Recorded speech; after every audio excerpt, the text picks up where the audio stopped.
Motorumuz normal ideal hızda dönüyor ve uçma olanağı yok ama sonuçta bir prototip haline geldi.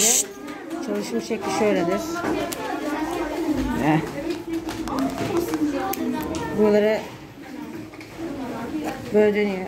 Tabii ucuna ne koydunuz uçanlarla daha çocuklar? çok Kapatalım şunu bir. Ucuna tutkal kapağı. Tutkal, kapak koydunuz buna. Tamam, şu kısma. Bunlar karton. Biz bunları boyadık. Tamam. Beyaz İçine altın. kullandığımız o DC motoru gösterin. Evet. DC motor değil mi içine? Evet, DC motor.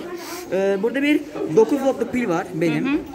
Ondan sonra içi böyle yani normal basit.